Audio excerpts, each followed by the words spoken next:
So, every now and then we have videos that are inspired by something within, something inside, and then when it's inspired by others, something external, such as a hate comment toward my favorite weapon now. Jason Radass says, hard light is hot garbage, always has been, always will be.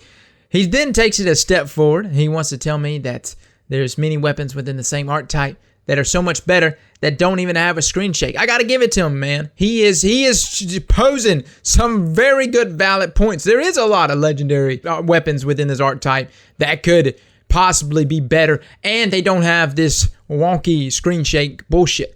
And then he concludes with no point in using that thing on any map ever. As if he didn't already solidify it enough. He goes ahead and throws in that comma fucking ever.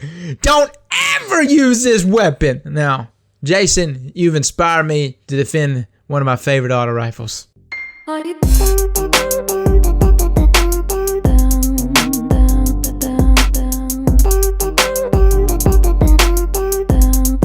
So guys, before we get into today's video, man, definitely check out the Gleam link in the description below. You got about 2 more weeks to get in on this Control Freak bundle giveaway. I will be picking 3 winners out at the end of this month, so feel free to jump in on that. Now, let's talk about hard light, man. Okay guys, so some of the clips you're going to see are some from Iron Banner and also clips from trials this past week. I did a bunch of trial carries with hard light and Silence Vigil.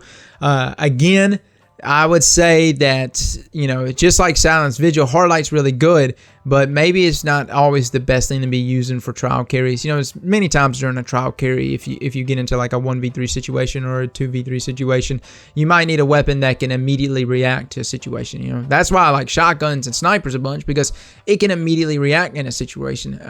Silence Vigil, not so much. You've got to charge up and stuff like that. And if you've got all three of them collapsing on you, you need something to react quickly. Hard light kind of is in the same boat, which is why I've always separated weapons, guys. Whenever I do like top 5s and top 6s, I'll say it at the end. I'll be like top 5 PvP weapons, and then I'll say some videos are like top 5 trial weapons, and it's because I feel like some weapons really shine in an elimination type playlist, and some weapons really shine in basic pubs. Now that doesn't mean that some of those weapons can't go to each one of those and do tremendously well. It really just depends. And so, but I've always been wanting to try to keep those as separate as I possibly can. But let's talk about hard light, man.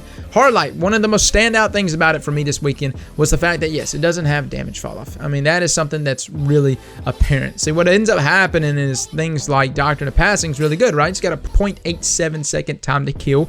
It's got the ability to be the most competitive archetype. But the moment you get into a situation where damage fall off is so severe, you get into a position that now that archetype now has a much longer time to kill than what you would be getting at something like Monte Carlo, Zalo, hard light, something like that. And so that's the situation that you run into. Now, not necessarily so much so with Zalo, but with hard light not being subjected to damage fall off, you can pretty much always guess that, yes, your time to kill, 8 crits, 2 bodies, can be within that 0.9 second time to kill, which is a very good sweet spot. And that's one thing that I really started to take note of this weekend. There was times that I outgunned people using things like hawk saws at mid-range levels that I know I shouldn't have been able to outgun them, but it was just the fact that you catch them before they can start reacting quick enough. Hard light is a very easy gun to just lay on that R2 button, man. As long as you can control that screen shake, keep that reticle down, man,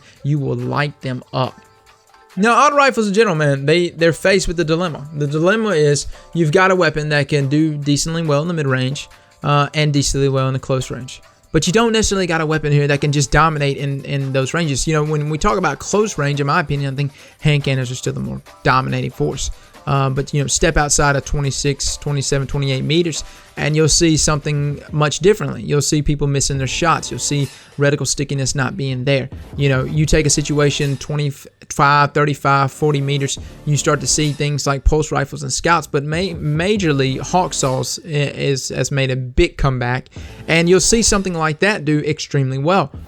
Auto rifles is the median. It's the situation that if suddenly you want to play at a mid-range or play up close, you can. You can swap back between both of those levels, but it doesn't necessarily have a dominating range. It doesn't have a dominating position that wow, that's it. This gun would clean your shit. And that's not the case with auto rifles. Auto rifles are more or less the go-between on those two levels, on that mid-range close quarter combat level. I think what makes Hard Light so unique is that it doesn't really have the same issues that a lot of the other auto rifles are faced with. You know, like I said, mid-range and even close quarter combat, autos can kind of bounce in between, but you'll get into situations where, like a Doctrine of Passing, I really like it, but like I said, damage fall-off becomes so severe that the weapon is almost rendered useless at some ranges because it's just hitting so little, and so it's just not worth using. You know, and Hard Light has the ability, with having no damage fall-off, to really extend itself past the other auto rifles. The other side of the thing that makes Hard Light so good is the fact that it has 100 aim assists, and that's something that really comes into effect. You'll start to see it as you hit people behind walls, behind doorways, you know, doors. You know, Last Exit is a perfect example. Doors would close and I would still be shooting and it would still kill them, and so that's something that's really apparent. So anyway, guys, I really urge you to put this weapon on, and I know somebody in the comments is gonna say it, you know, be like, this weapon is nowhere near the meta.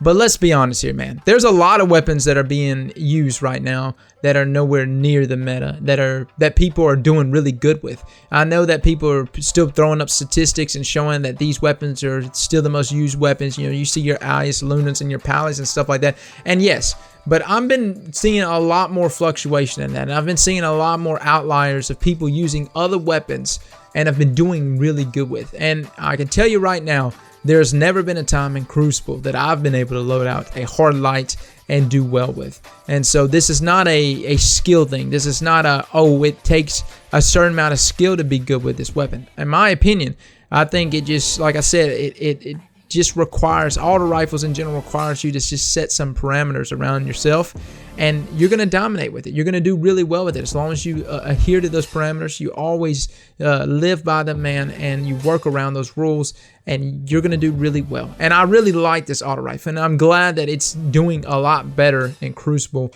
than, say, this time last year. Well, guys, that's my thoughts on it, man. Try it out for yourself. Mess around with it. Fellas, we're going to be hitting up the raid again this week, man. We've got actually the new raid coming for Wrath of the Machine, new challenge mode, and all that good stuff, man. So looking forward to that. As always, guys, thank you so much for coming and watching, and I'll catch y'all later. Slap that like button like your mama told you right.